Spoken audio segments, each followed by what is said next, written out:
Ассаламу алейкум, урматтуу багбандар.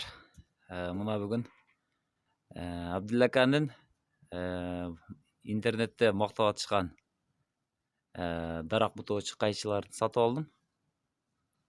Сол жагында турган бул чоң кайчысы, оң жагындагы ортончусу болуп эсептелет экен. Бүгүн сатып алып текшерип көрөйүн деп атам. Чындап эле кетмен саптай болгон бутактарды кесе алабы. Сиздер менен бирге сынап көрөлү азыр. Бул кайчынын өзгөчөлүктөрүн айтып кетейин. Боюнун узундугу 70 сантиметр. Бул бийик дарактарда жерден туруп кыркканга мүмкүнчүлүк берет экен. Бул кайчы 3 килограммдай келет экен ар бири. Бул кайчынын өзгөчөлүгү жакындатып көрсөтөйүн. Мына.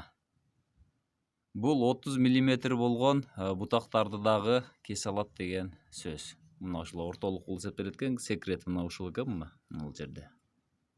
Ортосунда мындай шиш бар мынакей. Бул шиштин кызматы бутакты жылдырбай, тайдырбай кармап турат экен. Келиңиздер сиздер менен бул кайчыларды көрөлү.